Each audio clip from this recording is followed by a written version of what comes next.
Okay. You may open your eyes. Your body is relaxed and in fetal yoga position number 3. As you open your eyes, you breathe deeply.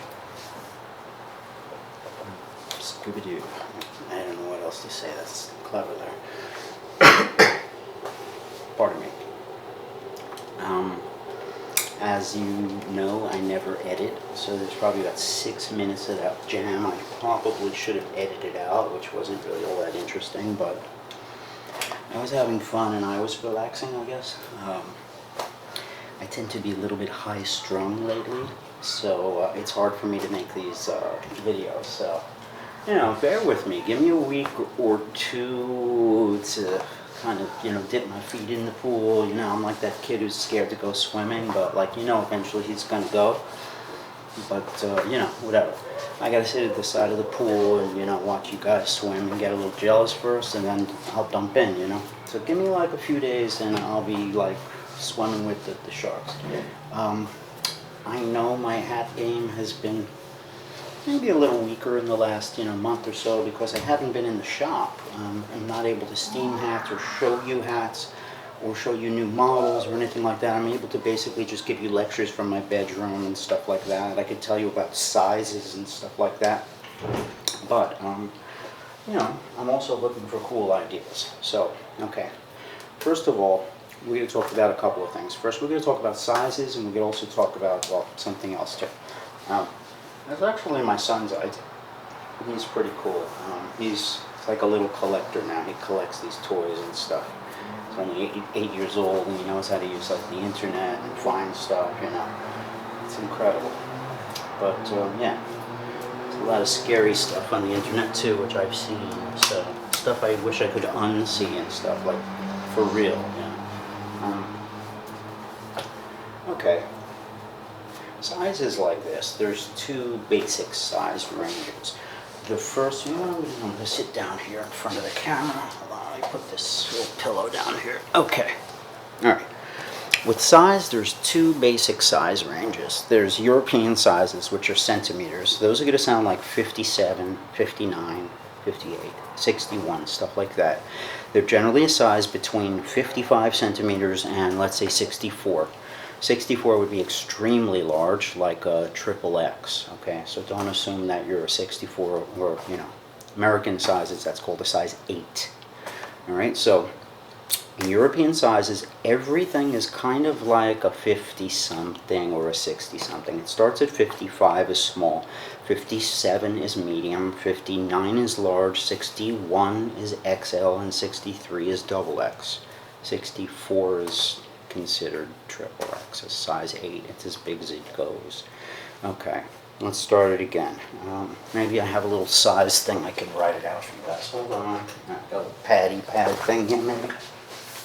Yeah, I got something for you. I don't know why I'm laying on my New York accent extra thick today, but I am. 55, 57, 59, 61, 63. Okay, now those are basically small, medium, large, extra, double. Okay, so you've got small, medium, large, X, double X.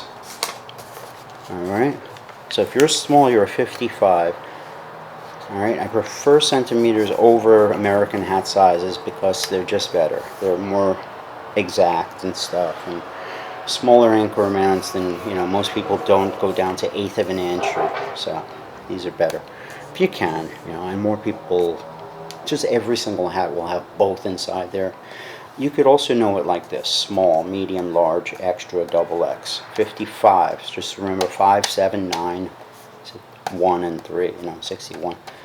Okay, now there's sizes in between there. So small, let's say 59 is like a 58 to 59, okay? XL is a 60 to 63. 62 to 63 is a double X, and the 64 is a 3X. 56, we could say 54. Okay, so a small is this little window, 54 to 55. 56 to 57 is a medium, 8 to 9 is a large, 60 to 61 XL, 62, 63 double X. Okay, here's your American hat size. You remember like this: a small is like the smallest size. Alright, forget about 54. Almost nobody is that size. Like the rarer, like little tiny old man, or some little tiny teeny little Asian lady or something. It's so rare though. Okay, 6 7/8 is your American hat size. A lot of people remember that from when they were a kid or in the army or something. It's a size small. It's the smallest size most hats come in. So a 6 7/8 is a small. Just remember that. 6 7/8, that funny sounding one. 6 7/8, smallest. It's a kid size. Or 55. So like a small, a lady size, a kid size. Okay, actually most ladies are a little closer to large and medium. Okay, men and ladies both are right in here. That's average. Okay, a size 7, American 7, is the bottom end of medium. It's like the line between small and medium. The line between here would be here, 56 centimeters. That's known as a 7, okay? But a true medium is a 7 1/8. So a 7 to 7 1/8, or 56 to 57 is a medium. Okay, a true medium is a 7 1/8. Okay, a true small is a 6 7/8. Okay, a true large, I'm gonna say, is a 7 3/8. Okay, between that 1/8 and a 3/8 is a quarter. 7 1/4 is considered the small part of large. Okay, quarter to 3/8, 7 to 1/8, 7 to 7 1/8. 6 3/4 is 6 7/8. Okay, let's say it starts at 6 7/8. Okay, after 7 1/4 to 7 3/8, you've got 7 1/2 to 7 5/8, 60 to 61 centimeters, which is XL. 7 1/2 to 60 centimeters to 7 5/8. 7 5/8 is your true XL. Okay, the bigger part of XL is a 61 centimeters, otherwise known as 7 5/8, classic extra large. Extra large, large, medium, small. Small is 6 7/8. Medium is 7 1/8. Large is 7 3/8. So figure that's middle C. Your middle C, or your middle point, is 7 3/8, large, or 59. There's your middle of the hat range. Most people are that size. That's my size. It's very average. Okay, 7 3/8 is a large. So remember, 7 5/8, the one that sounds like 7 3/8, is your XL. It's more. It's 2 more eighths. So 7 3/8 is a large. 7 5/8 is XL, otherwise known as a 61 centimeter. Okay, so going down, 7 5/8 is XL. 7 3/8 is large. 7 1/8, skip down, is a classic medium. Okay, skip down past 7 to a 6 7/8. That's a classic small. Okay, 6 7/8, 7 1/8, 7 3/8, 7 5/8, 7 7/8. Okay, double extra large, 63. Okay, is really a 3/4 to 7/8, 62 to 63. A 62 centimeters is 7 3/4. It's a double X. This is the bigger end of double X. 63 is 7 7/8, almost an 8. When you get to a full 8, 8 over here, sorry. It's a 64 centimeters. It's as big as any hat company goes. It's a triple X. It's a size 8. Not all 8s fit like a true 8. In fact, most of them don't. It's rarer that an 8 is a true 8. It's very, very rare. The ones that are the biggest are going to be the ones without leather sweatbands and reeded sweatbands. Stuff like, oh, I got that glare, huh? Stuff like crushable light felts in a double X, American-made ones. If you're a true size 64 and you can't fit into a lot of hats, you could try on a Stetson Temple in 64. They do make them in 64. It might not be big enough for you. Most 64s and size 8s are not true triple X's and true 64 centimeters. They're not that big. The cowboy hats, ranchers also come in size 8. The Temples come in 8. Lots of things do. The biggest stuff is the ones without sweatbands. Those are your biggest hats. The blues, get our hat called the blues fedora in gray, black, or brown. Navy, maybe. Don't get it in olive or tan. They run tighter. Gray, black, navy, and brown. I'm going to say navy, navy. But those three hats run huge. They're like 65 centimeters. So if you're the type of guy who never wear any hat, that's the biggest hat we've ever sold pretty much. Then you've got people who can't even wear a size 55, 6 and 7 8 small because they're so tiny. We have to start padding down. Now padding down is way, way easier than trying to stretch a hat or make a hat fit somebody if it's too tight. Padding stuff down is real easy. If you pad underneath the sweatband, it starts to get lumpy. You can't put any more under there. You have something called a sweat pad on our catalog, JJ Hat Center. Just go jjhatcenter.com and look for sweat pad. They're $5. It's cotton pillow on one side that goes against the skin. Very strong adhesive on the other side, and those will tighten the hat on the outside of the leather sweatband. So you tighten it below, and then you start going above with the sweat wicks. Because they're cotton, they could go against your skin. You buy two, one for the front, one for the back. You might need one, but then again, you're going to have to change it eventually maybe, so it's good to have an extra. So I would say tighten underneath here with the foam, sticky foam, which is use it in the sides of air conditioners. Weather stripping. You get adhesive weather stripping, like, I don't know, 3/8 width or something like that, and 3/8 of an inch. And do that on the inside because it's cheaper. In the back and then in the front. If you need to go even tighter, get the sweat wicks or on top of the leather. I'm repeating myself because it's a little confusing. Because that's cotton, and the cotton pads can go against your skin. The insulation foam can't, so that goes inside here. It's foam, so you don't want that touching your skin. You put it under the sweatbands. That's about it. You could always tighten a hat super, super small. Going really big is tough. All right, let's go over it again. Small, 55. Small, 6 and 7/8. Okay. Medium, 57 centimeters. Medium, 7 1/8. Okay. Large, 59 centimeters. Okay. 59 centimeters equals 7 3/8. Okay, now we're up to extra large, 61 centimeters. Extra large, 61 centimeters is 7 5/8. Okay, double X, let's say 7 7/8 would be 63 centimeters.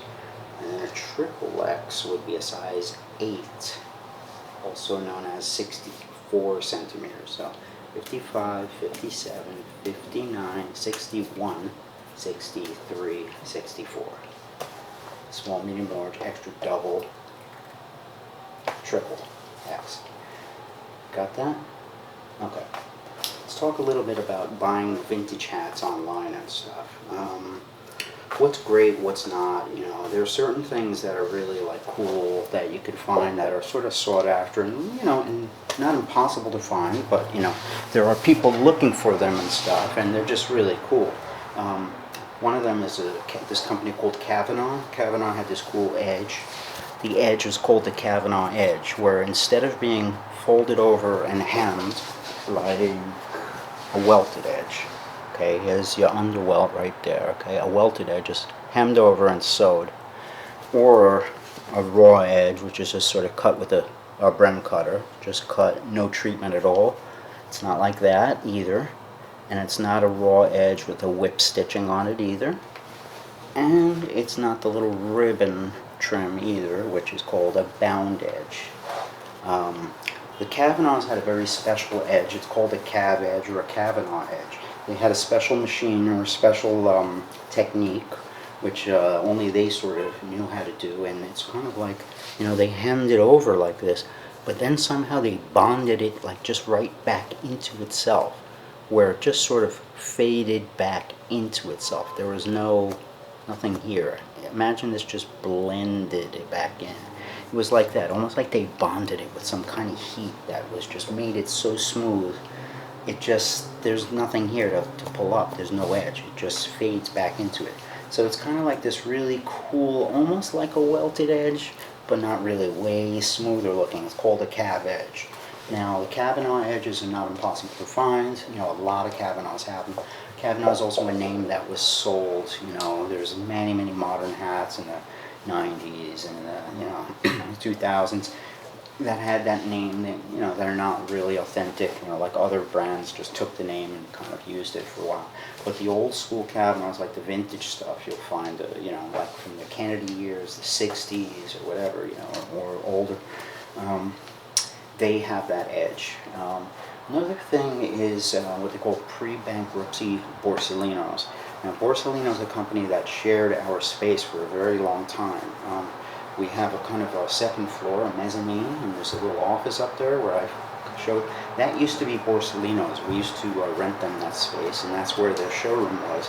And they brought all these different hat shops up there to show them the line and stuff, and we worked very closely with them. We were always in their office, and they were in our office, and we designed stuff, we had special deals with them, we got the first picks, and when people couldn't pay for their boxes of hats that they ordered, we would get deals on them, you know, like half price or whatever kind of deal we got. We would get these cool, weird things that people ordered, and they're all custom, basically. The way it works is that there's a book full, just huge book full of colors, like, you know, every color. Like if you want gray, there's just a huge page of grays, then a huge page of dark grays, a huge page of bluish grays and taupey grays, and, you know, where most companies will have gray, maybe dark gray, maybe taupe, not usually even.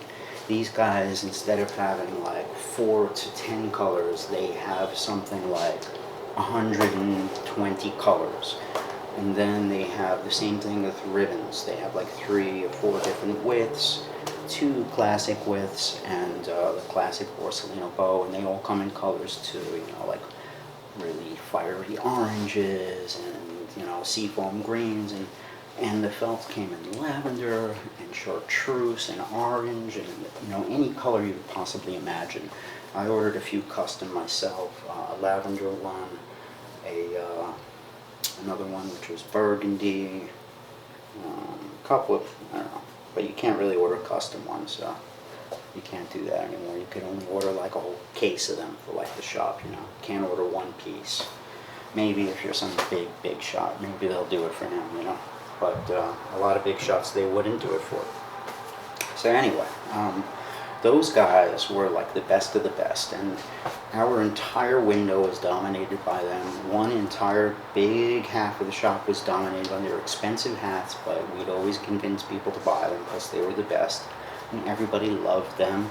They swore by them. They came back for them, and things were good when we had them because it was like, you know, a $400 sale with tax, pretty much $350 or $375 or something.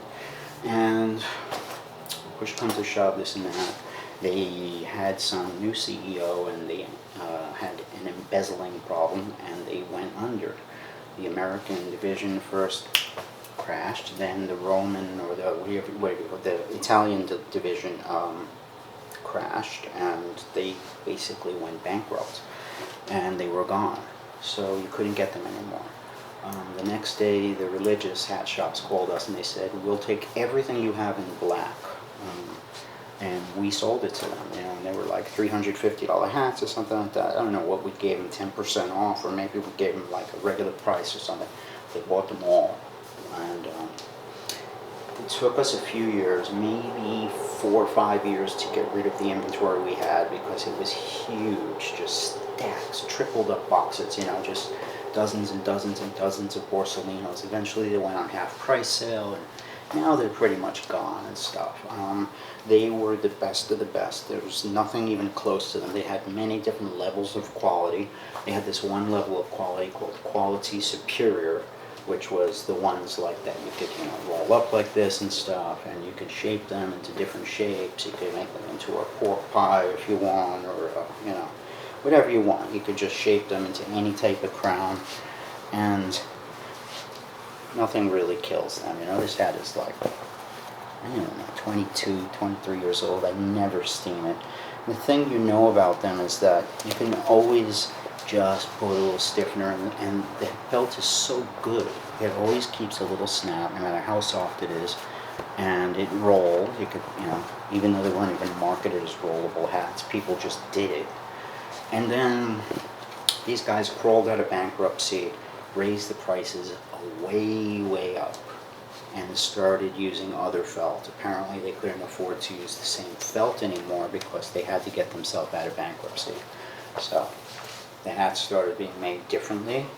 The whole U.S. entity, the division, the showroom didn't exist. They decided to open a 90% religious hat shop in downtown Brooklyn, where all the religious clientele went, for the big black religious hats. Because it used to be half and half, regular secular hats for, like JJ's, places like that, all over Europe, the US. And then the religious hats, which are all black, very tall crowns, very stiff, and they all different qualities. Some of them are cheaper, harder, other ones are more expensive and stiff, other ones are just very, very high quality and a little bit stiffer than, these and stuff. But religious hats are very different. They opened up a shop in Brooklyn, sold them direct to the public from there. Mostly, they decided they weren't going to open up a U.S. Borsalino anymore.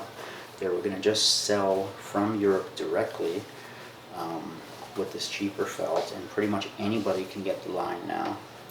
I've steamed a few, and I'm not impressed. And I know these hats very well. I own a couple of dozen, 3 dozen of them or something. But the prices shot up a lot. The model that we had for $550, called the Beaver, comes in a special hard black and gold box and stuff, all beaver. We used to sell it for $550, it's like, I don't know, 6 years ago or something. When they returned, they came back at $1,000. So at that kind of price, it has to be really, really, really reliable, $1,000 hat. I don't think we were biting just in case. And what happened, I don't think we were happy with the quality yet. Hat companies have highs, they have lows, and right now, as they're kind of crawling out of bankruptcy. It's kind of like out of the roller coaster curve. They're coming back up in quality probably, but we'll wait till they get stronger. We do a lot of other custom hats right now. Getting off that tangent now, getting back onto what I was talking about, where this is leading is basically the pre-bankruptcy Borsalinos, superior quality only. Inside on the satin lining right here in the crown, it'll say at the very top, quality superiore. That's the good stuff. That's the stuff you can shape yourself, you can roll yourself. Right below that is the rainproof line, which sounds better. Rainproof, well, this is a special rain line, but it's not. It's a little cheaper felt. Those were like $250 as opposed to like a $200, $250 as opposed to like a $350 quality superior. I think they were about $100 less, maybe 75, 275 versus 350 for the better stuff. But there was a big difference. They're nice. They'll last you a few decades or a couple of decades, but they're not the same as the superior, which were the best. Then, yeah, let me get another one. That one is so beat up. Okay. Yeah. So, these were not really marketed as crushable hats, but the felt is so good that you were able to do it. So what happened is after that they came out with a special line called the Rainproof line, which were mostly hats that were crushable. They were a little bit softer, slightly cheaper felt, less stiffening on it, less quality too. It felt different, and some of them had leather bands turned down, kind of safari-ish things. Their most popular hat was from that series, their best-selling hat. It's a hat we called the Marco. It's also known as the Traveler. Has a brown suede band, downturned, and it's usually, you see it a lot in an olive color. Well, the Traveler is rainproof. The Rainproof line is a little less quality. Under that, you have other stuff. There's the Handmade line. There was the Triumfo and the Augusta line, which were for people who wanted something cheaper. They didn't want to take in a Borsalino Como at $350. So they could buy the same thing, a Como style or a Verdi or whatever style, 3-inch, any classic style with the cheaper felt. A little bit harder, not all mushy and beautiful and soft and rollable. It was harder. So if you see Triumfo series or Augusta series, those are a lot of times religious hats, which they like them to be hard and stiff, because a lot of those people don't use umbrellas on the weekends. For Sabbath, they can't push the button on the umbrella, so they want their hats to be very stiff, because in case they get rained on, they don't want them to lose their shape too, But it's just traditional. Augusta and Triumphal lines are not really the same. They're not the real deal. Handmade series is a lot closer, but if you see in the lining, quality superior, that's the real deal. It's teeny tiny. They all say Alessandria, that's the town it came from. It doesn't mean it's an Alessandria model. It means it's just, they say that in the lining, that's the town where they come from. But it will say quality superiore in little tiny gold letters at the top of the, all the writing on the silk lining in there, satin lining. So, those are good. If you could find the pre-bankruptcy ones, I'm going to say it's got to be more than like 5 or 6 years old or something. There was a gap where you couldn't get these hats for like, 3 or 4 years. So if somebody says it's like, I don't know, 3 years old, it's generally, kind of new, like a couple years old or like very old, 5, 6, 7, 8, 9, 10, older. So get something older. I'd say at least 5 or 6 years old if you can find it. Older, the better. The older they are, the better. The better condition, the better too.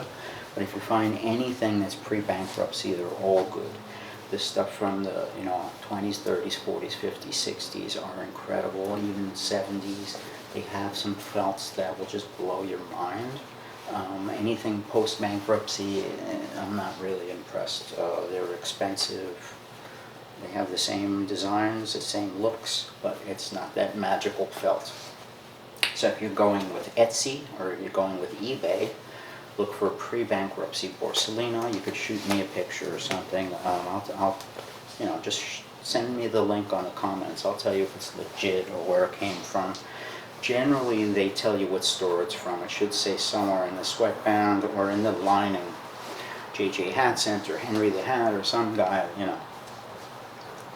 with the, or in Rome, some Fountain de Roma, whatever, it'll always say the hat shop in there too, if you look. What else can I say? Vintage stuff. The old stuff is good. What you don't want to look for is tiny sizes. They're all tiny sizes. The leather dehydrates, the hats get smaller.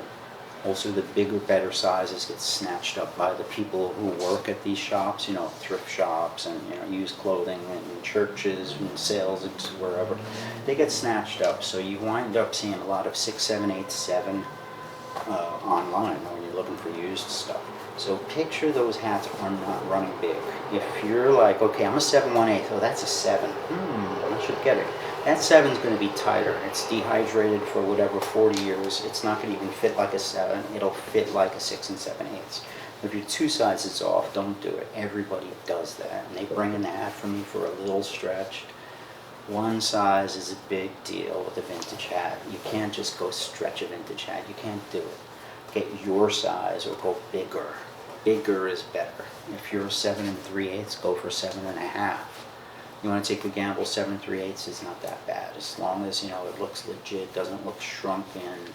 If the band, the leather band is wavy and wobbly, that means there's a lot of dehydration, so you might have a little shrinkage. There's nothing you can do about that, but I would say go bigger when you're doing vintage and stuff. There's a few other things you can look for. There's a lot of really good things out there. The older Borsalino beaver felts and velours, you know, they have a velvety or a hairy texture to them. They're fantastic. Another thing that's super rare, if you could find the Borsalinos with the Kavanaugh edge. I had a really cool guy, I think his name was Michael. He sent me in like 3 of them, maybe 3 or 4. And some really nice like white and off-white and really beautiful bone and beige, and they were all vintage Borsalinos from way back then. They were all clean, like vintage, dead new stock. They looked like they were from the 40s or 30s, you know, like a high crown, you know, really cool. And these hats all had the Kavanaugh edge. That's rare. When you see the Borsa, you know, vintage Borsalinos with Kavanaugh edges, that's like the golden goose. You find those, grab them up. Another thing is the old Biltmores, the Biltmores from Canada. There was a time where they dominated our shop. Right before Borsalinos kind of took off, I'm going to say like in the mid-90s, around 94, 95, Borsalino was a high-end hat, but we only had like 3 or 4 models. The 3 or 4 grew to about 35 models, you know, and each one in like 5 different colors. It was a whole side of our shop. But it started off, they were expensive. People were buying them, but only a certain customer, the real serious hat guys. And the dominating company was Biltmore. They were making custom-made hats out of Guelph, Ontario, in Canada, and their stuff was so cool, and it was reasonable for like, you know, $175. You could get like it was velvety velour. You could get this shiny silk beaver, which was hairy, but it had like a wet look, a shine to it. They called that peluche, and they had one that was called Silk Soleil, silk finish. It was even shorter. It was like a wet look. We used to get blue, navy blue Homburgs with a pinch front in this silk wet look kind of, it was like a hairy, really classy though. It had a pinch and a Homburg brim and a bright peacock blue feather in it, you know, really nice navy and gorgeous stuff. We had beavers from them, something called Grand Beavers. They came in like burgundy and pearl, light gray, dark gray, all these like funky colors and stuff, with the braided bands. And it was kind of the Run DMC hats, like the old velour hats. We used to call them velours. The velours were cool. The Robin Hoods, where the back is scooped and it kind of comes down to like, the back is real tight and scooped, like a Robin Hood hat. Now those were cool. They had beavers and velours made out of, you know, all these kind of cool colors in Robin Hood shapes. And if you watch the movie Superfly, there's a scene where Curtis Mayfield is playing. Forgot what he was playing. Maybe Pusher Man. Yeah, I think so. And everybody's kind of grooving and stuff, you know, in this little club. And there's a little applause after it. You could tell he's lip syncing, but you look around in that club, and there's a whole bunch of players, and one guy has that cool little tiny Robin Hood. You know, It's got a cool, like a rolled brim, almost like a derby or something. It's small and bright red. The back is scooped and the front dips down. We had Robin Hoods, so beavers were hot. I guess we were coming off the 70s. There were still a lot of like older people that were into it, and all sorts of people. There were a lot of Jamaican cats that were into the beavers back then, and and rockers and stuff. People like me, young guys, they thought it was cool too, the old pimp hats. But the truth is, the beaver hats, the long, furry, long hair hats, were just fantastic, warm, super quality hats. The beavers were like $250 back then, which is like double now.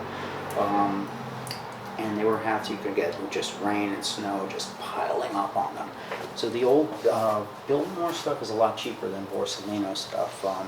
They're newer, from the 90s, 60s, 70s, 80s, 90s. Anything from Biltmore is good from Canada. The US stuff is good too, but it's not the same. It's not as custom.